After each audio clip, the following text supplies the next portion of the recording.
Bonsoir à toutes et à tous. Je suis très heureuse de vous accueillir ce soir à l'École nationale des chartes, puisque nous allons commencer notre première conférence de l'année universitaire 2024-2025 du cycle Grande Voix. Donc, vous savez qu'on a 4 cycles de conférences dans cette maison. Et donc la conférence de ce soir est la première de ce cycle Grande Voix, donc ouvert par Régine Lejean, ici présente. Je suis très honorée, très heureuse de vous accueillir, Régine, ce soir ici. Vous êtes professeure émérite à l'Université de Paris 1, Panthéon-Sorbonne. Pour celles et ceux, peu nombreux, j'en suis sûre, qui ne vous connaîtraient pas, je souhaiterais rappeler que vous êtes donc historienne médiéviste, l'une des meilleures spécialistes de nos sociétés médiévales et notamment de celles du Haut Moyen-Âge, des sociétés auxquelles vous vous êtes intéressée avec une méthode d'approche particulière qui choisit de croiser donc la méthode historienne avec l'anthropologie. Et nous vous devons ainsi des ouvrages qui désormais donc sont des classiques régulièrement réédités, tels que Famille et pouvoir dans le monde franc, 7e, 10e siècle, Essai d'anthropologie sociale, un ouvrage paru aux publications de la Sorbonne, réédité dès 1997 et qui a été couronné du prix Gobert de l'Académie des inscriptions et belles-lettres, ou encore Femmes, pouvoir et société dans le Haut Moyen-Âge, paru chez Picard en 2001. Et toutes celles et tous ceux qui enseignent, notamment à l'université, j'en vois quelques-uns dans la salle, n'ont bien évidemment pas cessé d'utiliser, comme de citer dans les bibliographies données à nos étudiants, votre très utile manuel chez Hachette, dans la collection Carré Histoire, consacrée à l'histoire de France, des origines et du premier essor. Voilà, donc merci infiniment d'avoir accepté le principe de cette présentation de votre dernier ouvrage paru dans une bibliographie très abondante. Là, je viens de citer 3 titres, mais il y en a beaucoup d'autres. Donc, je laisse notre public, évidemment, consulter la liste complète sur Internet.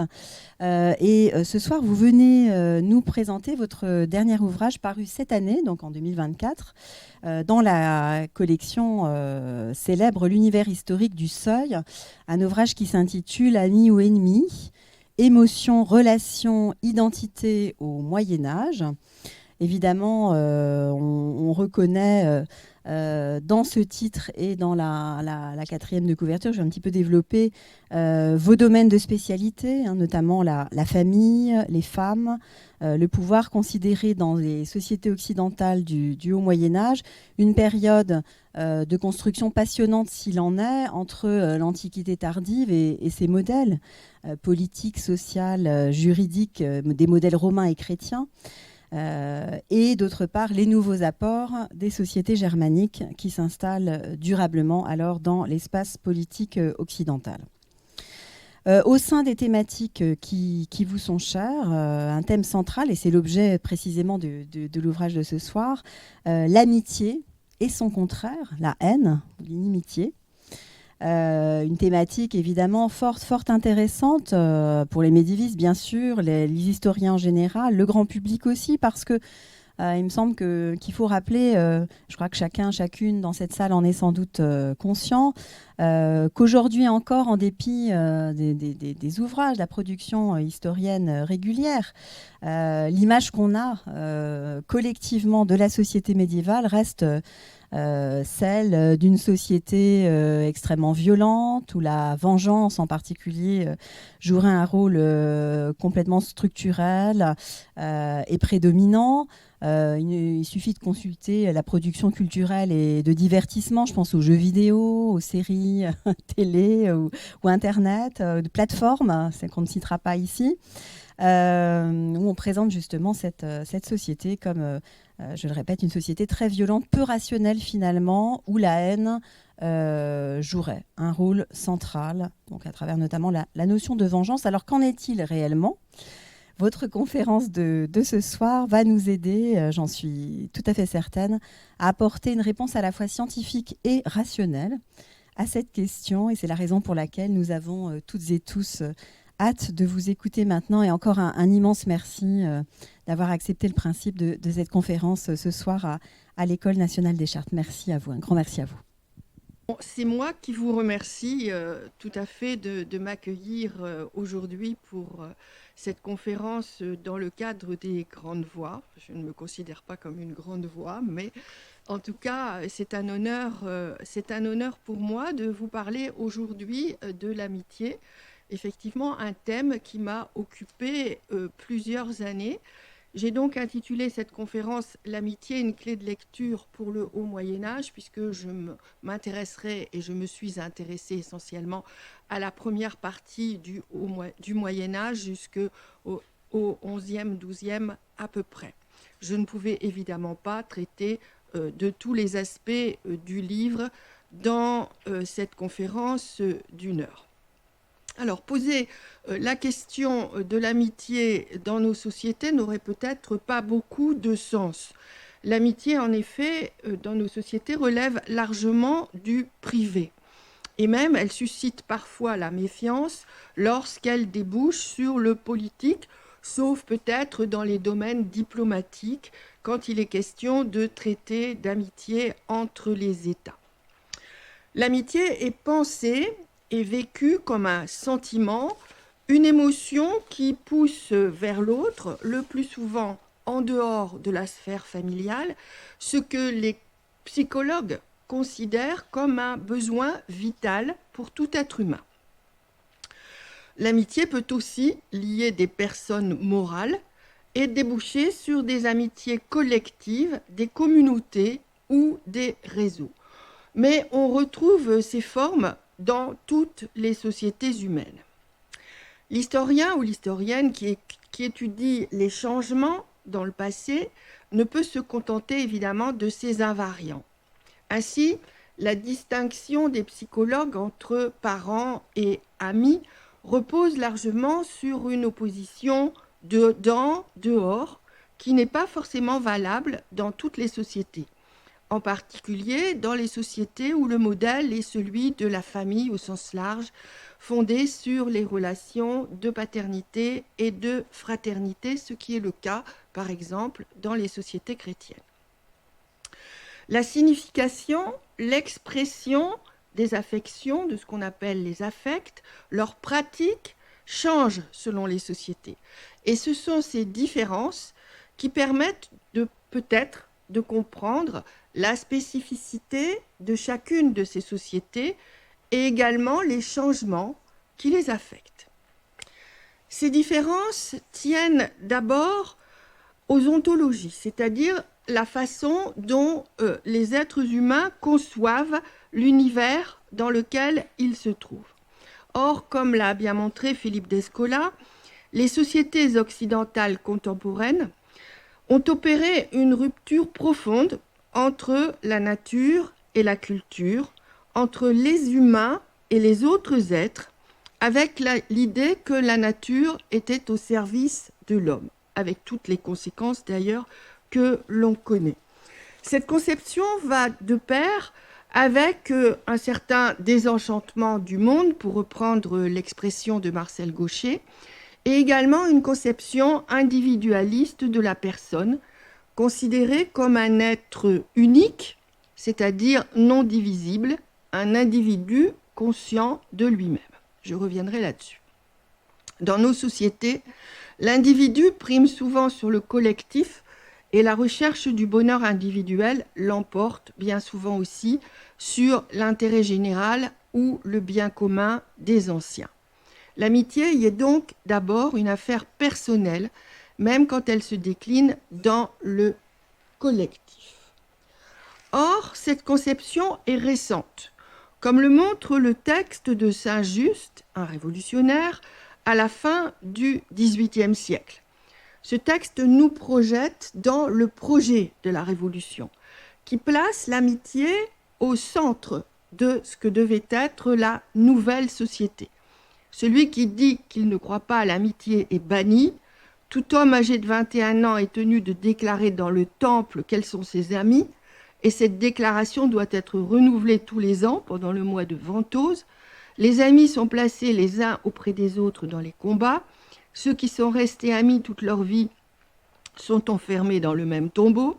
Les amis porteront le deuil l'un de l'autre. Si un homme commet un crime, ses amis sont bannis. Les amis creusent la tombe, préparent les obsèques l'un de l'autre, sèment les fleurs avec les enfants sur la sépulture. Si un homme n'a point d'amis, il est banni. Vous voyez qu'ici, l'amitié est une vertu républicaine avec ses devoirs, qui va à l'encontre de la famille, on le comprend bien, et la circulation des amitiés soutient l'action publique et la République nouvelle. Mais elle s'inscrit aussi, et encore, dans un ordre cosmique, étant donné l'attention qui est prêtée ici, vous le voyez, aux soins des morts. Le monde des révolutionnaires n'est pas encore un monde désenchanté. Le Dieu chrétien a cédé la place à l'être suprême qui n'est autre qu'une forme déifiée de la raison humaine. Le frère et le compagnon ont cédé la place à l'ami, solennellement déclaré au temple. La charité chrétienne à l'amitié-fraternité citoyenne. Mais il est clair que la foi en une société monde, irriguée par l'amitié et sous-tendue par une force transcendantale, qui est la raison, s'inscrit dans une vision du monde qui n'est pas désenchantée. L'idée que l'amitié puisse être le fondement de la République idéale, elle-même pensée comme un collectif d'amis engagés à des devoirs réciproques, des pratiques communes et partageant les mêmes valeurs, se rattache évidemment à la philosophie grecque, celle de Platon et Aristote, qui a ensuite été intégrée par les penseurs et les moralistes latins comme Cicéron. L'amitié garantit la paix intérieure, la survie de la cité, puisque ce sont des mondes de cité, en rejetant à l'extérieur la haine qui est son contraire. L'amitié unit, dit Platon, tandis que la haine sépare. Il y a donc eu de nombreux traités concernant l'amitié, celui d'Aristote, celui de Cicéron, et même les écrits d'Augustin sont remplis de l'exaltation de l'amitié.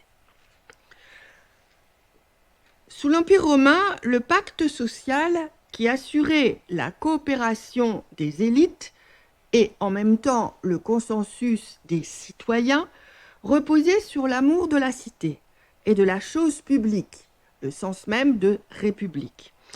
La chose publique qui était le bien commun de tous, en fait la version morale et englobante de la citoyenneté. L'amour de la cité unifiait l'Empire tout en assurant la concorde entre les citoyens. Ici, dans le texte que je vous ai mis, Cicéron distingue entre l'amitié du cœur, qui serait l'amitié entre égaux, et l'amitié intéressée entre un patron et ses clients. L'amitié du cœur entre égaux, l'amitié intéressée, qui serait en fait l'amitié donc clientélaire. En réalité, ces formes d'amitié, horizontales et hiérarchiques, créées dans l'Antiquité, une communauté idéale qui était unifiée par l'amitié, quelle qu'elle soit, distinguée en même temps par des pratiques qui opéraient les classements nécessaires au maintien des hiérarchies. Parmi ces pratiques, jusqu'au IVe siècle, l'évergétisme fut certainement la plus aboutie des distinctions et des redistributions, sous forme de générosité et de dépenses ostentatoires. Le pain et le cirque que l'on offrait à la plèbe, les constructions, les triomphes en faveur de la cité et du peuple. Mais à une échelle provinciale, il en allait de même. Par exemple, en Afrique, Romanianus, le patron du jeune Augustin au IVe siècle, a ainsi, raconte Augustin dans ses mémoires, ravi ses concitoyens de Tagaste, je cite, en donnant des combats d'ours et d'autres spectacles jusque-là inconnus. En même temps, au même moment, à Rome, le tout-puissant préfet du prétoire Symmaque multipliait les démonstrations de générosité pour s'attirer les faveurs de la plèbe. Les faveurs octroyées par les patrons à leurs clients ou à leurs protégés créaient des liens d'amitié intéressés et une dépendance qui n'était pas inscrite dans la loi, mais qui soutenaient des réseaux de pouvoir, tandis que des échanges plus égalitaires entretenaient les amitiés personnelles et modelaient la morphologie des réseaux. La religion de l'amitié, articulée sur la recherche de la communion et de la concorde, a donc été un facteur puissant de cohésion et de distinction dans le monde romain, comme en témoignent les lettres d'amitié. Les centaines de lettres du préfet Symmaque, encore païen dans la seconde moitié du IVe siècle, lui ont ainsi permis de maintenir avec ses correspondants une relation constante qui abolissait les distances sociales ou religieuses. Il a ainsi correspondu avec ses collègues sénateurs, les préfets du prétoire, des généraux barbares, des eunuques de la cour ou un évêque comme Augustin. Avec tous, païens et chrétiens, il correspondait comme avec des amis exaltant leur amitié. Au IVe siècle, l'amour de la cité était encore l'horizon idéal de toutes les formes d'amitié et leur de naissance. Mais déjà, l'universalisme chrétien mettait en avant l'amour de Dieu et non plus l'amour de la cité. L'horizon ultime devenait pour les chrétiens la cité céleste et non plus la cité terrestre. En devenant chrétienne, l'amitié a accentué le repli des élites tardo-antiques sur l'espace privé au détriment de la res publica. Un repli qui était d'ailleurs largement amorcé par la recherche de l'osium par de petits groupes d'amis de même sensibilité religieuse et philosophique, souvent stoïcienne. Avant sa conversion au christianisme, Augustin avait fait partie de tels groupes en Italie. L'amitié chrétienne a ainsi contribué à rompre le pacte social de la romanité, comme l'ont bien noté aussi bien Kate Cooper que Claudia Moatti. Néanmoins, la culture de l'amitié a perduré au 5e et 6e siècle dans les milieux romanisés, comme en témoignent les lettres de Sidoine Apollinaire, évêque de Clermont, d'Hénode, évêque de Pavie, David, évêque de Vienne, de Cassiodore, de Ruricius, évêque de Limoges, ou encore les poèmes de l'italien Fortuna. Ces lettres montrent que dans les milieux christianisés, l'amitié était toujours un facteur d'identité, un habitus, et qu'elle se transmettait. Mais parallèlement, l'affaiblissement du pouvoir politique au 5e et 6e siècle a conduit finalement au triomphe de nouvelles élites fondamentalement guerrières, dont les valeurs étaient moins aisément convertibles au christianisme que ne l'avaient été les valeurs civiques. On sait que le christianisme s'est imposé par toute une série de compromis, de transformations progressives qui ont accentué les différences dans un premier temps, mais qui ont finalement conduit à une nouvelle construction idéologique qui a intégré toutes les formes d'amitié tendues vers le bien et toutes les formes d'autorité fondées dans l'autorité du Dieu Père. Le vocabulaire permet d'ailleurs de comprendre comment cette construction a pu se mettre en place.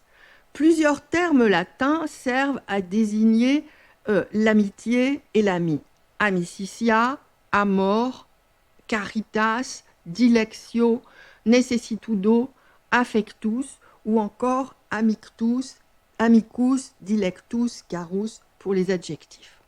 Or, ces termes sont très largement interchangeables au Moyen-Âge, y compris entre les termes amicitia et amor. Certes, de nos jours, amour se décline de plusieurs manières. Amour d'une personne, amour de Dieu, amour de l'argent, amour des choses. Mais dans les relations personnelles, en dehors de la famille, le terme amour est un terme largement chargé de sexualité. C'est un terme qui renvoie au corps et au sexe et qui se distingue de l'amitié qui ne l'est pas. Or, nos distinctions entre une amitié et un amour, une amitié non sexuelle et un amour sexuel, ont été forgées largement au XIXe siècle et ne valent pas pour le Moyen-Âge. À partir de l'époque carolingienne, d'ailleurs, à partir du IXe siècle donc, quand se développe la hiérarchisation, l'usage du terme amour devient plus fréquent. Et au XIe siècle, son champ sémantique s'élargit encore. Il exprime alors aussi bien l'amour-passion, à forte connotation sexuelle, que l'amour de Dieu, celui de roi, celui du Seigneur, d'une autre personne ou même celui de l'argent. Il est signe du désir, mais peut aussi traduire affectivement une relation hiérarchique. Il s'introduit donc dans les chartes pour désigner pour l'amour du Seigneur. Cet élargissement ne fait pas pour autant reculer Amicitia, leur champ sémantique se recouvrant toujours aussi largement. L'interchangeabilité des termes continua de reposer permet plutôt aux auteurs de s'inscrire dans une cosmogonie qui unifiait l'ici-bas et l'au-delà et qui donnait sens à toutes les relations. L'éthique de l'amitié continua donc de reposer sur la réciprocité et sur la virtus.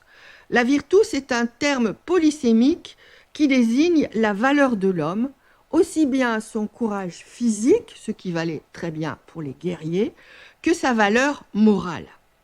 Si la distinction cicéronienne entre bonne et mauvaise amitié a traversé les siècles et fut sans cesse reprise par les auteurs chrétiens, elle se transforma au rythme des changements sociaux et culturels. Les distinctions entre amitiés horizontales qui auraient été les véritables amitiés, les bonnes amitiés, et les amitiés clientélaires intéressées qui auraient été moins valorisées, furent parfois reprises, mais s'effacèrent en grande partie au profit d'autres distinctions qui étaient fondées largement sur la sincérité ou la fausseté des amitiés, qu'elles soient ou non horizontales ou hiérarchiques, jurées ou non.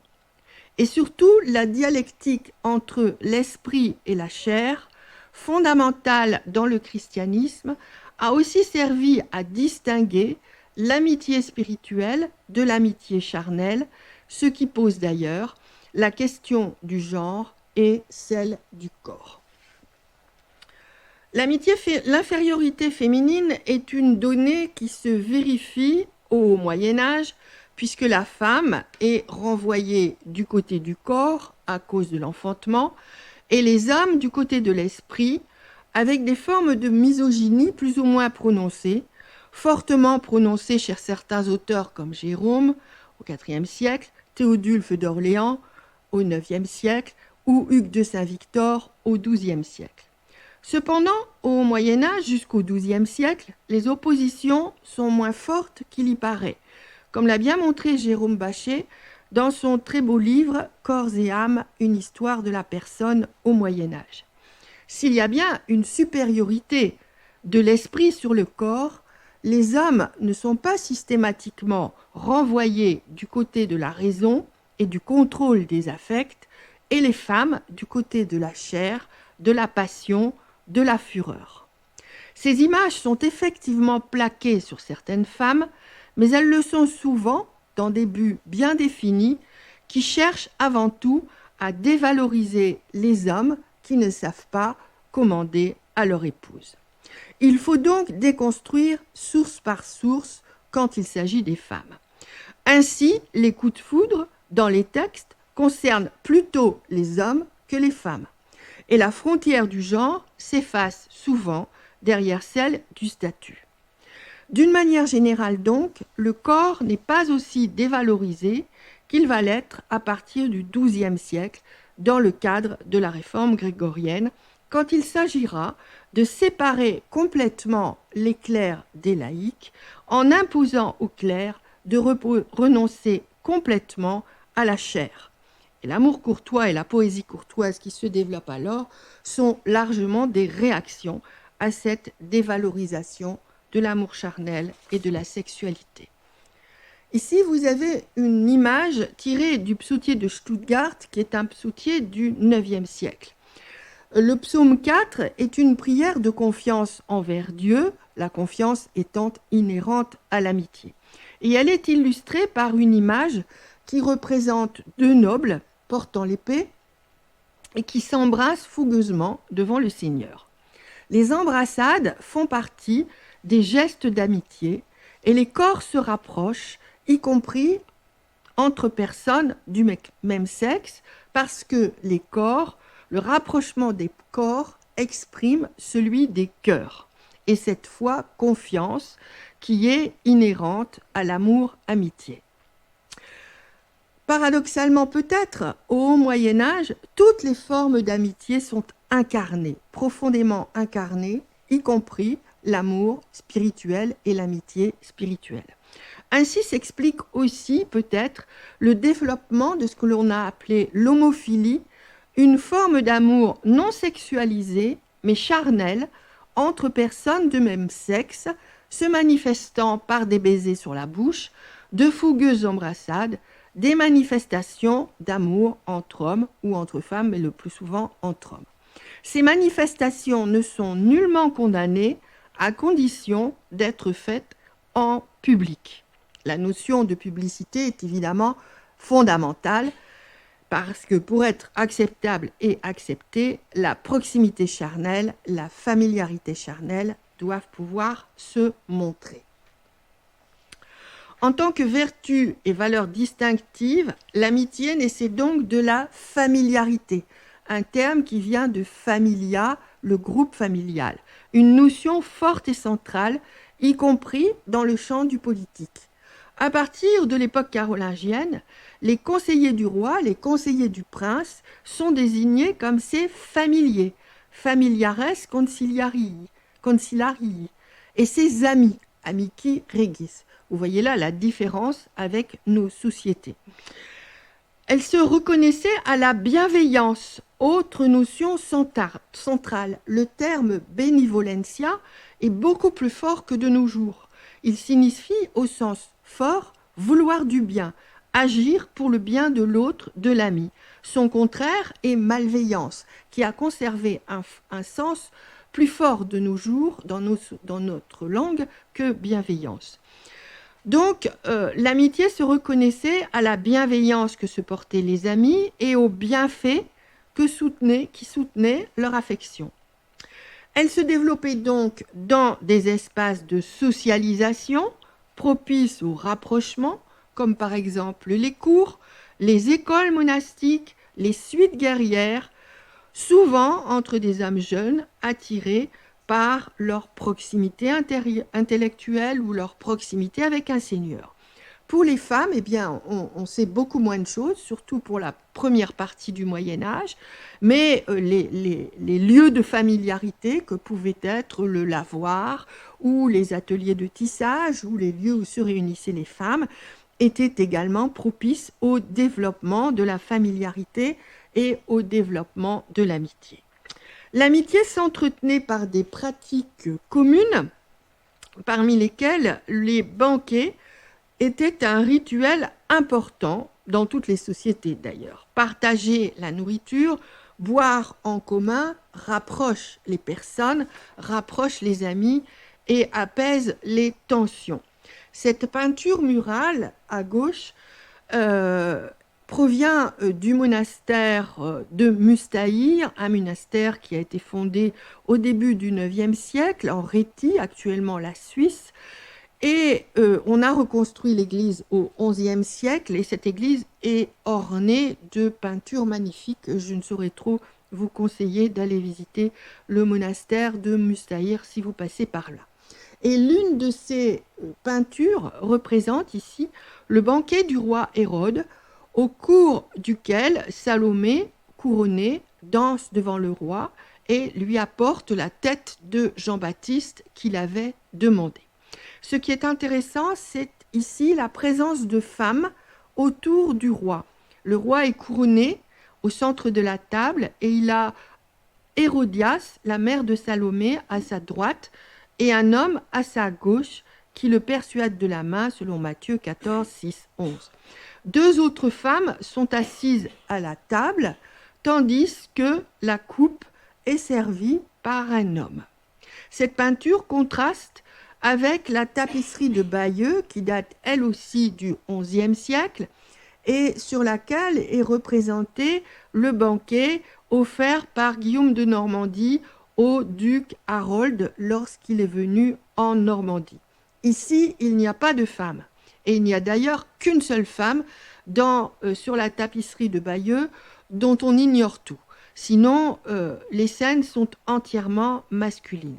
Les serviteurs sont également des hommes, et Guillaume et Harold partagent la même coupe. D'autres rituels d'amitié, évidemment, avaient lieu, sur lesquels je n'ai pas le temps de m'appesantir. Des intérêts communs conduisaient à des rapprochements qui étaient formalisés par un pacte d'amitié qui, dans ce cas, était juré, y compris dans la famille, quand celle-ci se déchirait. Et il y a eu de nombreux pactes d'amitié, par exemple dans la famille carolingienne, mais dans d'autres familles aussi.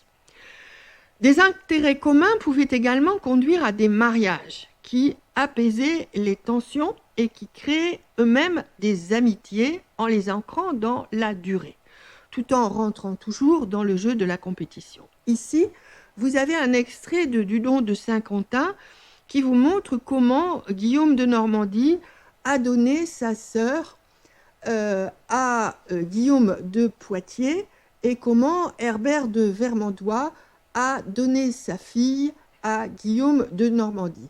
Ce qui est intéressant, c'est la phrase, entre autres, mais ce qui est la phrase que prononce Guillaume de Poitiers lorsqu'il vient voir le duc de Normandie. D'ailleurs, il n'est pas encore duc à cette époque-là, mais Dudon le transforme en duc. Ça se passe en 935. Il est venu donc lui demander sa sœur en mariage pour que nous soyons l'un et l'autre unis par un pacte d'amitié et d'amour indissoluble. Donc le mariage a ici pour but non pas seulement d'unir le comte de Poitiers à la sœur de Guillaume, mais de créer un pacte d'amitié et d'amour entre le donneur et le preneur de femmes. Et même chose quand Herbert de Vermandois donne sa fille à Guillaume de Normandie sur le conseil d'Hugues le Grand, dont il est le vassal. L'amitié donnait ainsi forme à toutes les relations personnelles, activant les liens juridiques de la parenté ou de la fidélité, en même temps qu'elle créait de nouvelles relations en dehors de tout cadre juridique. Cette culture de l'amitié se développait également dans le champ des interactions guerrières et compétitives. Comme dans la plupart des sociétés, la guerre était au cœur de l'idéologie médiévale. Mais la guerre faisait aussi partie de l'éthique aristocratique et constitue l'une des activités les plus prisées par les élites laïques avec la chasse.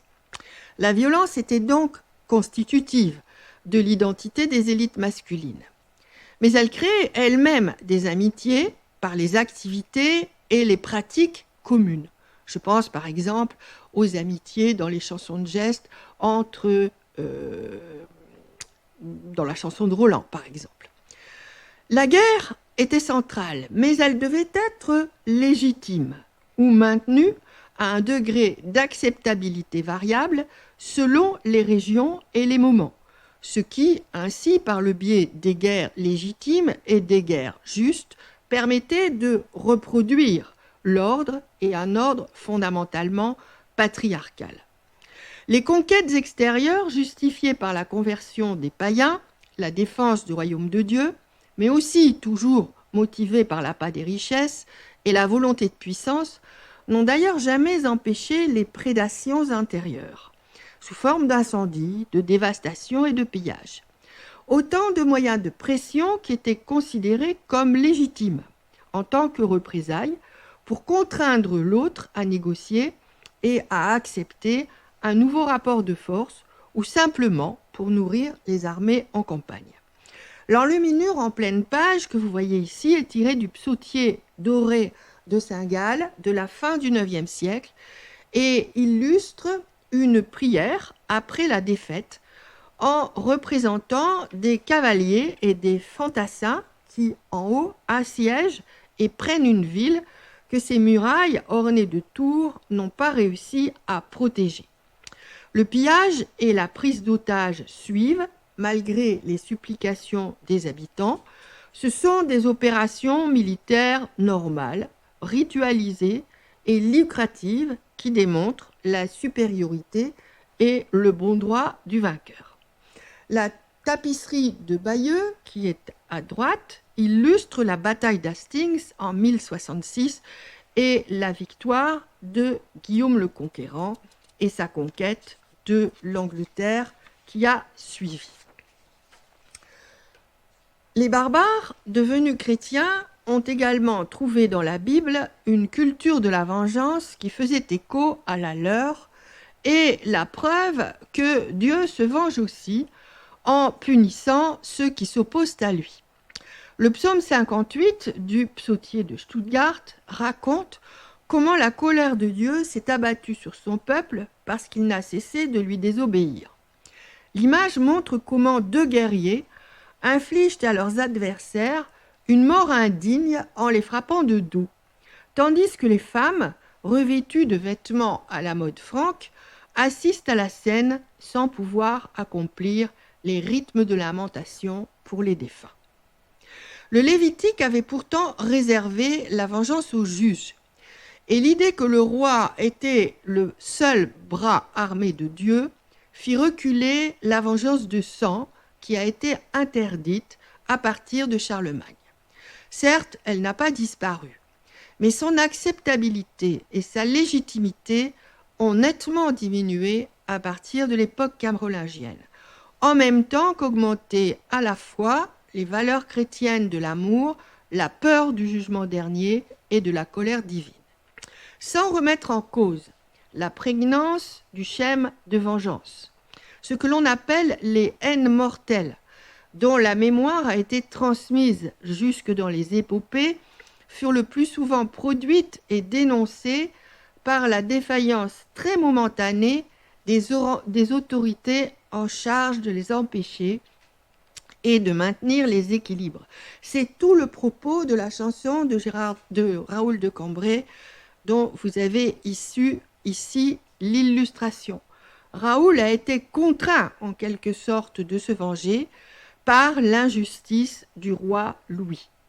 En règle générale, les vengeances haineuses se déroulaient au rythme de la compétition, avec des moments de violence brèves ou une alternance de violence contrôlée et de pacification négociée. La haine était rarement aveugle. Elle relevait le plus souvent de la compétition. Elle se négociait comme toutes les relations. Elle pouvait d'ailleurs rester, je cite, cachée au fond du cœur pendant longtemps, comme l'avait écrit Frédéguer au VIIe siècle, tout en rétablissant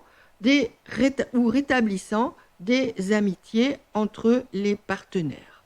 La capacité à transformer les relations, à passer de l'inimitié, de la haine à l'amitié, à conserver la haine au fond du cœur tout en concluant des amitiés sous serment, est certes difficile à comprendre pour nous. C'est que nous avons une conception de la personne qui est celle de la personne individuelle, c'est-à-dire d'une personne qui ne se divise pas, qui est un tout.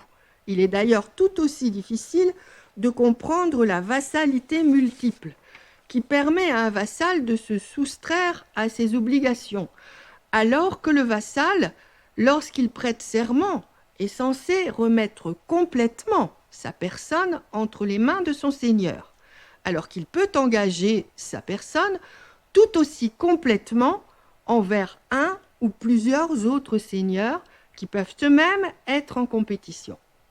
Comment aussi comprendre que le châtelain de Cambrai-Gautier, au début du XIe siècle, soit honni et excommunié par son seigneur l'évêque de Cambrai pour ses méfaits multiples, alors qu'il était considéré en même temps par les moines de Saint-Amand, et Cambrai n'est pas très éloigné de Saint-Amand, quelques dizaines de kilomètres, comme leur ami, et qu'il l'inhumère dans le cimetière des moines comme il l'avait souhaité, après que l'évêque ait eu levé l'excommunication.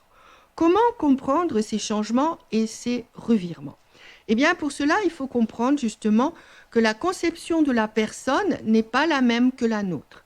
Il ne s'agit pas d'une personne individuelle, mais il s'agit d'une personne relationnelle. La personne médiévale est divisible, le contraire de l'individu. Elle est formée par ses relations, porteuses d'identités diverses. Elle peut ainsi s'investir complètement dans chacune de ces relations en fonction du réseau auquel elle se trouve rattachée à un moment donné sans renier les autres. En comprenant cela, on échappe ainsi aux affirmations réductrices qui décrivent des comportements qui semblent, de notre point de vue, relever de la schizophrénie, de l'hypocrisie ou encore de la naïveté. Vous savez, ces hommes du Moyen-Âge qui étaient naïfs. Certes, les puissants pouvaient se révéler des Machiavel. Mais ce que nous qualifions de naïveté ou de duplicité relevait des identités plurielles et des transformations qui pouvaient être justifiées par des intérêts supérieurs. La figure de l'ami était valorisée, celle du traître était honnie, au même titre que la confiance et la défiance, mais les retournements étaient fréquents et montrent que les relations, en réalité, s'opposaient moins qu'il y paraît. Le duc Guillaume V d'Aquitaine, au début du XIe siècle, avait interrogé l'évêque Fulbert de Chartres sur les obligations des vassaux, étant aux prises avec son vassal Hugues de Lusignan. Ce dernier avait conclu avec lui de multiples pactes d'amitié, mais finalement avait rompu avec lui parce que, disait le vassal, Guillaume n'avait jamais fait preuve à son égard de l'amour que devait le seigneur à son vassal en l'aidant.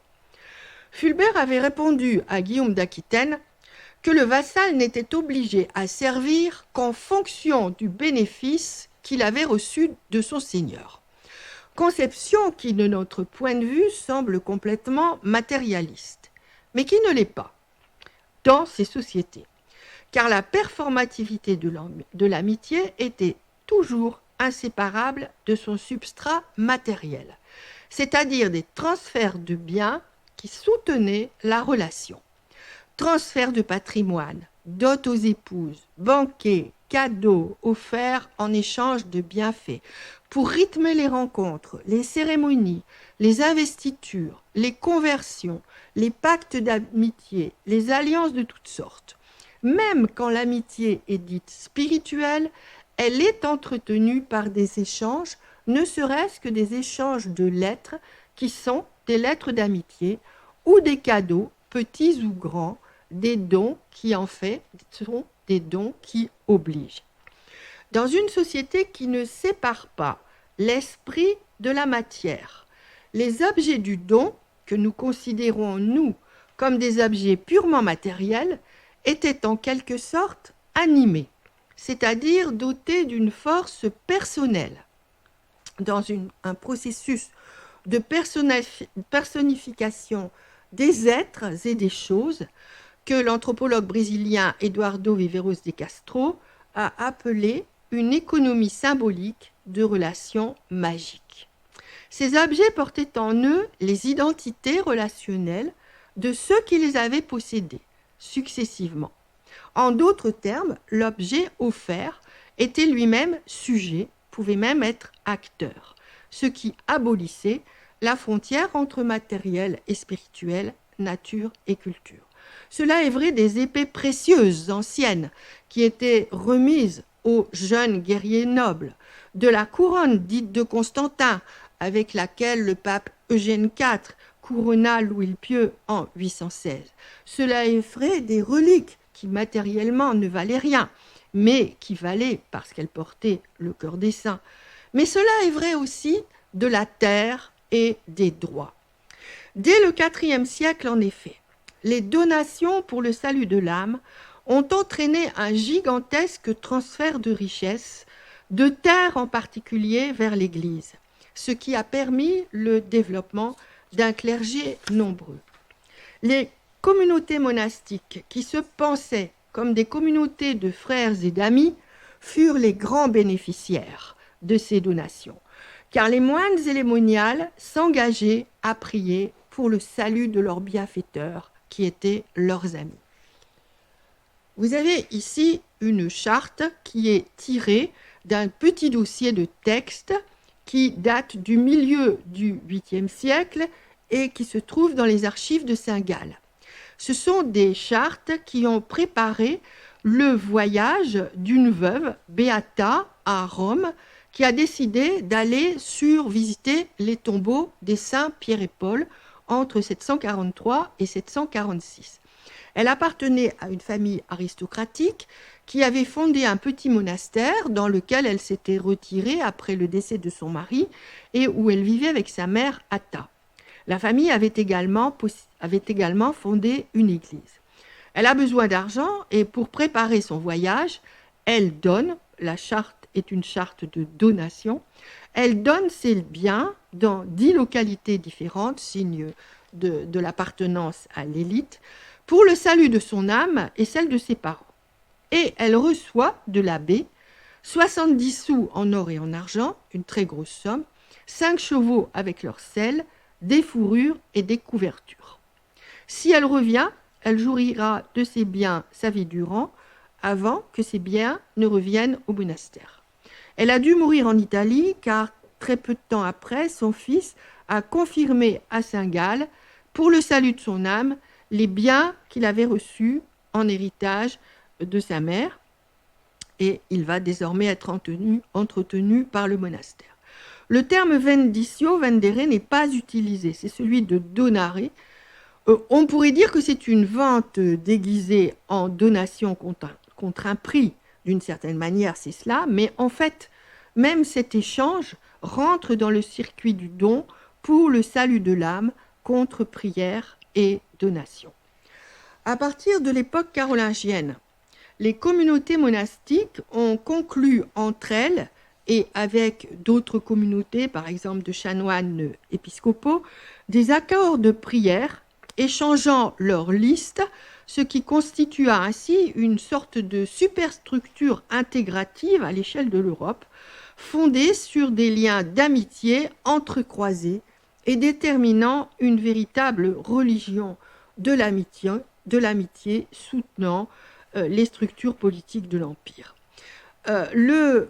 Je vous ai mis la carte des accords de confraternité conclus par le monastère de Reichenau au début du IXe siècle, donc entre le milieu du 8e et le début du 9e. Et vous voyez que ces accords couvrent tout le cœur du royaume franc et jusqu'en Italie.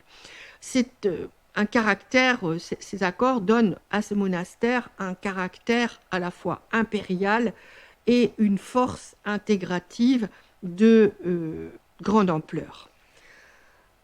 Une évolution importante aussi, c'est que les communautés s'ouvrirent à leurs bienfaiteurs, laïcs ou ecclésiastiques, comme l'a montré Michel Lewers, en les accueillant dans leur monastère. Le plan de Saint-Gall que vous avez ici et qui a été fait précisément à Reichenau est un plan idéal, mais intègre l'accueil des laïcs, les hôtes des laïcs qui sont désormais à l'intérieur du monastère lorsqu'ils les visitent.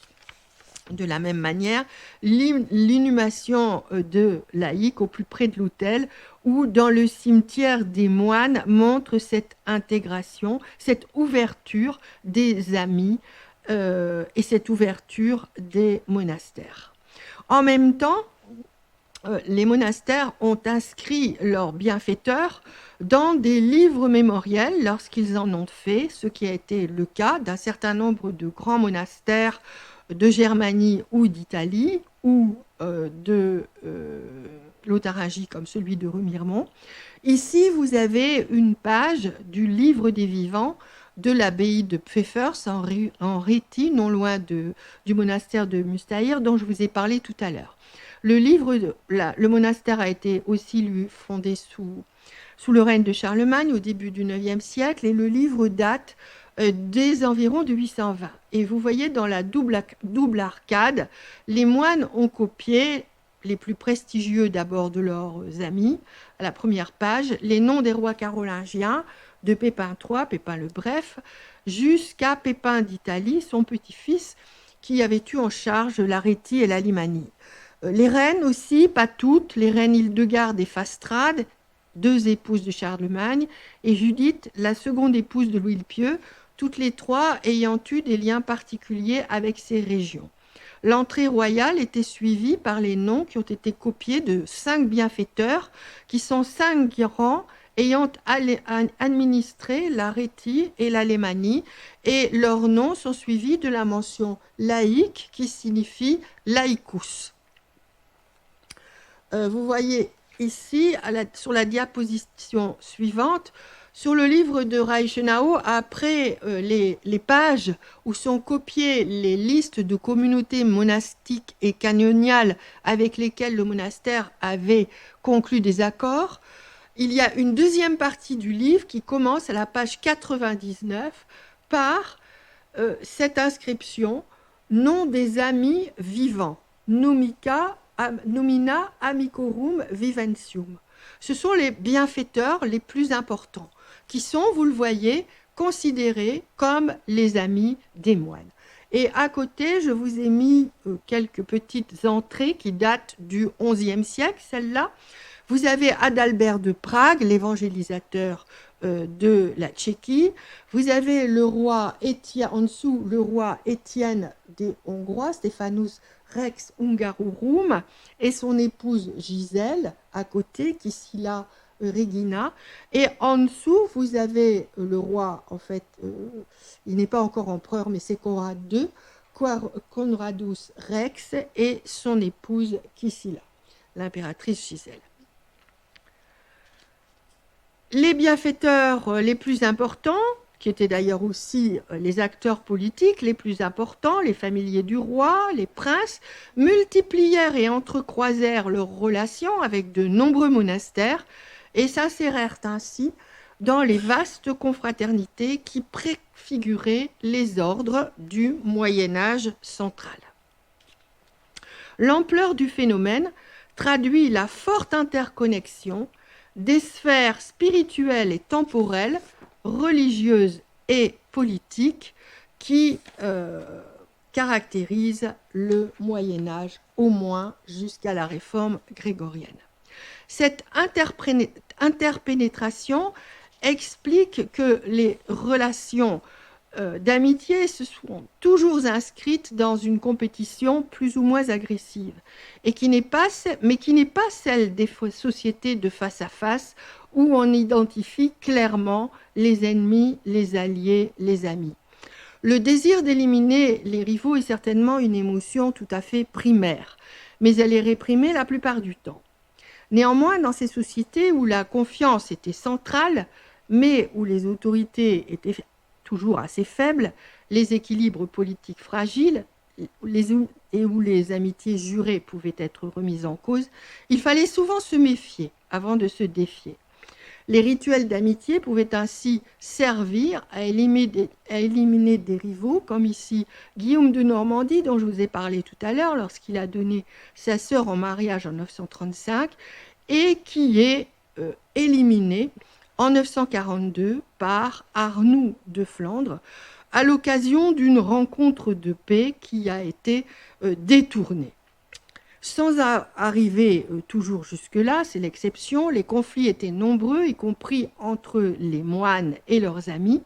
Les moines dénonçaient alors les ennemis de Dieu, reprenant les oppositions amis-ennemis de Dieu, alors que les amis étaient souvent leurs bienfaiteurs et leurs amis, ce qui ne se comprend une fois encore qu'en prenant en compte la superposition et la variabilité des affects et des relations d'un côté et la possibilité de se racheter ou de transformer les relations de l'autre.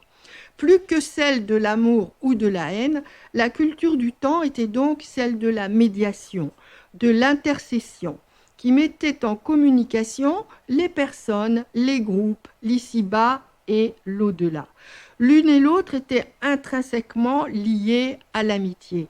Médiation des prêtres par les sacrements, des moines et des moniales entre leurs amis, les saints et Dieu, intercession pour ses amis, ses clients auprès d'un plus puissant, médiation pour rétablir, au moins momentanément, l'amitié entre des ennemis avec lesquels on partageait des relations. Ce qui explique la capacité des rivaux à coopérer. La médiation et l'intercession offraient aussi à ceux et celles qui ne portaient pas les armes, c'est-à-dire les clercs, les moines et les femmes, la possibilité de transcender la barrière des genres en jouant de leurs relations pour rétablir les amitiés. En 1077, le roi de Germanie, Henri IV, il n'est pas encore empereur, il n'a pas encore été couronné, a été excommunié par le pape Grégoire VII et il est menacé par un anti-roi. Il est donc en situation extrêmement difficile. Il franchit les Alpes en plein hiver pour venir en Italie rencontrer le pape, obtenir son pardon et la levée des sanctions. Au château de Canossa, il demande la médiation de la comtesse Mathilde, qui était sa cousine, et de l'abbé Hugues de Cluny, qui était son parrain. Tous deux proches du pape et des réformateurs, mais tous deux liés à lui par des liens de parenté et d'amitié. Ici, ils portent les costumes d'apparat propres à leur statut, mais les positions établissent une hiérarchie. La comtesse est assise sur son trône, sur un dé. L'abbé se trouve à sa droite sur un siège curule, tandis que le roi est représenté à genoux, tourné vers la comtesse. L'inscription explicite la scène, puisque le roi interroge l'abbé et supplie la comtesse. Les femmes pouvaient donc être des tisseuses de paix, comme le symbolisait le fil de leur broderie, un fil qui lie comme le mariage. Elles passaient la coupe entre les guerriers, ce qui symbolisait aussi la paix. L'étaient-elles vraiment ? Elles occupaient une position médiane, celle qui poussait à relier. Mais elles ne jouaient pas forcément ce jeu, et on les accusait aussi de susciter la haine, comme Brunehaut, ou de pousser les hommes à la vengeance, comme Clotilde. L'image des femmes vengeresses court pendant tout le Moyen-Âge.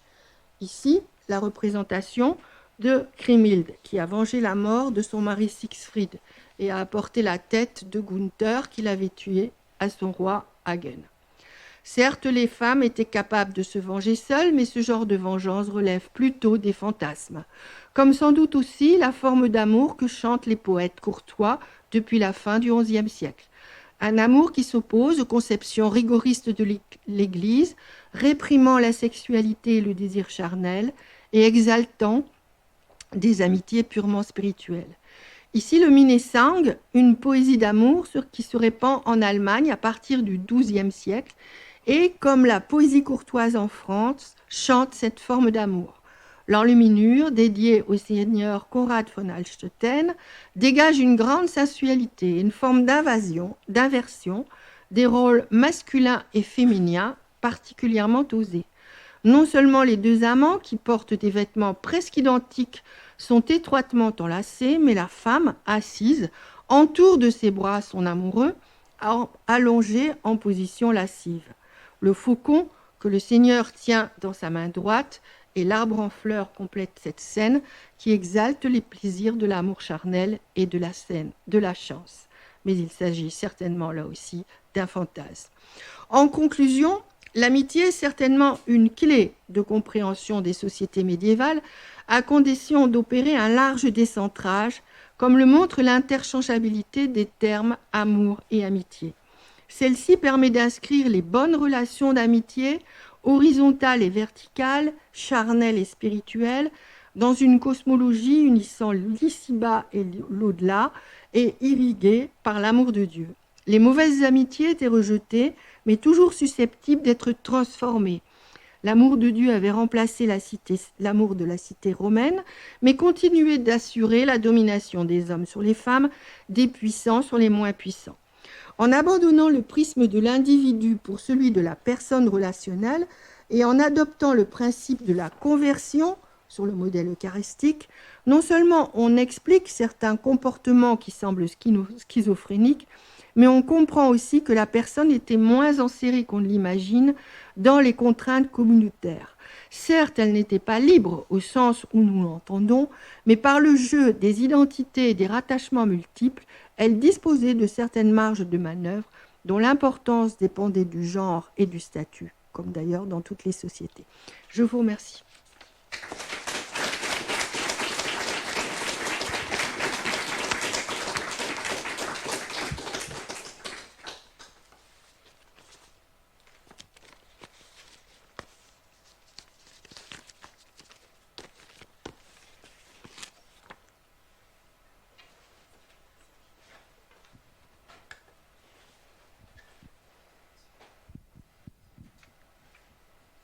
Oui, bonjour. Je sais pas si... Oui.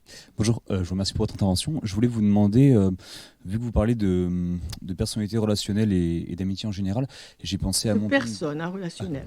Pardon. Pas personnalité. De personne, justement, je pensais à Montaigne, donc beaucoup plus tardif. Oui. Et du coup, qui est un peu le pendant inverse de ça sur l'apparition du jeu en philosophie et l'amitié qui est beaucoup plus dans un rapport de totalité, j'ai envie de dire. Est-ce pour vous, où se place l'élément de rupture en fait qui fait parvenir du coup Montaigne la rupture. Voilà, si jamais. Alors ça, c'est tout le problème de la naissance de l'individu. C'est une grande question. Dans la seconde moitié du Moyen Âge, très certainement, où l'on commence à voir apparaître des jeux, justement, et la conscience d'une individualité, c'est-à-dire d'une personne qui n'est pas fondamentalement dépendante de ce que peuvent être les autres et de ce que peuvent être les réseaux ou les communautés dans lesquelles ils s'inscrivent. Donc je pense que là, il y a fondamentalement un basculement qui intervient à la fin du Moyen Âge.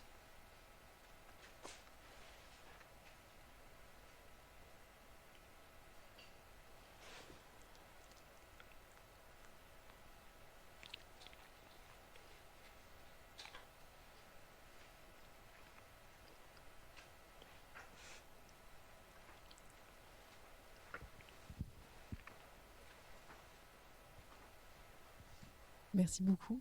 Moi, j'avais une question à propos des sources qui concerneraient les personnes qui ne sont pas les élites, justement, parce qu'on parle beaucoup des lettres que s'envoient les élites, les récits, les chroniques, etc. Mais qu'est-ce qu'on a comme source pour les personnes qui ne savaient pas forcément lire et écrire? Alors ça, c'est une question qui est toujours posée et c'est une question à laquelle il est très difficile de répondre parce que, en particulier pour ce qui est du Haut Moyen-Âge, la première partie du Moyen-Âge, ce sont très souvent les élites qui apparaissent et non pas les paysans. Néanmoins, à travers les sources hagiographiques, on peut voir apparaître des paysans, mais vous savez que là encore, les sources hagiographiques sont éminemment construites et il s'agit là aussi de les déconstruire. Ce qui n'est pas aisé. Donc il est très difficile. C'est comme pour les amitiés entre femmes pour la première moitié du Moyen Âge. C'est là encore très difficile. Il n'y a aucune raison pour qu'il n'y ait pas eu développement d'amitié féminine. On sait qu'il y a des amitiés entre hommes et femmes, en particulier entre clercs et femmes appartenant à l'élite, à travers les lettres justement qui sont envoyées. Mais, ou à travers l'autobiographie de Guibert de Nogent, par exemple, lorsqu'il parle de la relation entre son précepteur et sa mère. Mais en ce qui concerne les paysannes, c'est beaucoup plus difficile. C'est beaucoup plus difficile de le savoir. On ne peut qu'imaginer qu'il n'y avait pas de raison qu'il y en ait, puisqu'il y en a à l'époque moderne, là où on a plus de sources, ou même à la fin du Moyen-Âge, où on voit apparaître, à travers, par exemple, les sources judiciaires, qui sont des sources beaucoup plus importantes, les lettres de rémission, etc., où là, on voit apparaître la vie quotidienne, qui est beaucoup plus difficile, parce que pour la vie quotidienne, bon, on a les psautiers, vous voyez, mais ce sont des images, et où on voit les travaux des champs, mais vous n'avez pas... il est très difficile de voir ce qu'il en était des relations au sein du monde paysan.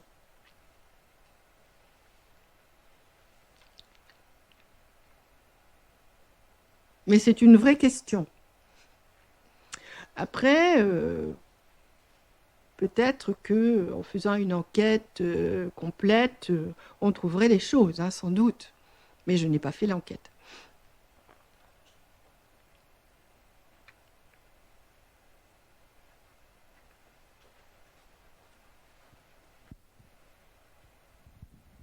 Bonjour, merci pour votre conférence.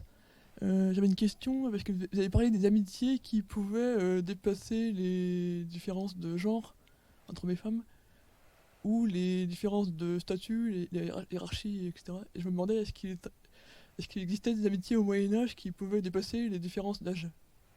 Ah oui, certainement. Oui. Oui, les différences, c'est d'ailleurs tout le rapport entre le seigneur et son vassal, hein. Théoriquement, le seigneur, c'est celui qui est plus âgé, et le vassal, c'est le jeune au départ. Donc il y a la relation hiérarchique est souvent doublée d'une relation d'âge différent, mais pas forcément, hein. Mais la relation, justement, l'interchangeabilité des termes montre bien que toutes sortes de relations affectives peuvent se développer entre des gens, des personnes qui ne sont pas du même âge, qui ne sont éventuellement pas du même sexe, qui ne sont pas du même statut. L'amitié, de toute façon, permet de transcender le statut et de transcender la hiérarchie. C'est tout le principe de l'amitié, de toute façon. Puisqu'elle est fondée théoriquement sur le rapprochement des cœurs. Donc, Merci. Une réflexion qui me vient à l'esprit, qui est certainement très, très banale, mais le simple fait que le mot féodal soit souvent employé pour définir ces périodes très vaguement. Or, la féodalité, bon, c'est fidèle, c'est la confiance. oui. Déjà. Et on voit par exemple que le crime de félonie, qui est la trahison, est un des plus graves. Je pensais, il y en a des centaines, mais je viens de relire Robert de Boron, le Merlin l'Enchanteur, et quand Uther trahit le duc de Cornouailles pour pouvoir coucher avec sa femme, il reprend ensuite, il sera puni de toute façon par Merlin lui dit que de toute façon il est mort. Tout à fait. Oui. Il s'est mis au banc. Il s'est mis au banc il a cette phrase, plus personne n'aura confiance en toi. C'est cela. Il s'est mis au banc. Mais dans la société féodale, ce qu'il faut bien voir, c'est que, en tout cas, avant que se mette en place une véritable hiérarchie féodale, ce qui est assez tardif, hein, ce qui date du XIIe et d'après, auparavant, il y a un entremêlement de relations extrêmement complexes qui permet de jouer de toutes les relations. Ce fameux Hugues de Lusignan dont je vous ai parlé, il est vassal d'abord du duc d'Aquitaine qui est comte de Poitiers, mais il est aussi vassal du comte d'Anjou, qui lui-même est vassal pour ses fiefs poitevins du duc d'Aquitaine. Ils sont vassals aussi du roi de France. Et tout ça, ils sont en même temps rivaux. Donc vous avez un enchevêtrement de relations qui, dès lors qu'on ne trahit pas complètement, finalement assure un équilibre. Ce qu'on a du mal à comprendre. Mais l'équilibre se fait à travers cet enchevêtrement de relations. Ce qui n'empêche que la trahison est quelque chose de grave, effectivement. Mais là, Hugues de Lusignan n'a pas trahi son seigneur. Il a simplement refusé de le servir, ce qui est autre chose. C'est pourquoi Guillaume a interrogé Fulbert de Chartres. Voilà. Il n'a pas trahi, il n'est pas allé l'assaillir dans son château. D'ailleurs, on sait qu'en même temps, il allait à la cour du duc. Juste un petit détail, mais il est, si j'en crois Monsieur Pastoureau, qui est spécialiste des couleurs, et Oui. le jaune étant la couleur de la trahison. Et j'ai remarqué que sur beaucoup de vitraux ou dans les miniures, on trouve la couleur jaune, notamment appliquée à Ganelon, Oui, bien sûr. qui est le traître par excellence, ou à Judas, Oui, pour les mêmes raisons. oui, oui. C'est juste une réflexion comme ça. Ça, ce sont les traîtres, les vrais traîtres. Oui, oui.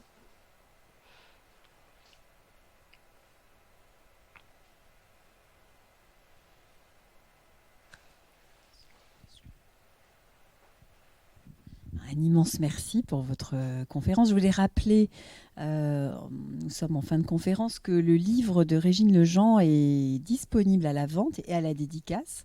C'est toujours une chance d'avoir l'autrice d'un ouvrage. Donc voilà, n'hésitez pas à acquérir l'ouvrage en sortant de la salle et à profiter de la présence de notre auteur pour vous le faire dédicacer. C'est aussi un des avantages de ce type de conférence. On essaie de faire en sorte que le livre soit disponible au sortir de la salle, et c'est le cas ce soir, donc profitez-en. En tout cas, merci à toutes et à tous pour votre présence, et merci surtout à notre Et merci moi-même. conférencière Je vous remercie. et autrice. Merci beaucoup.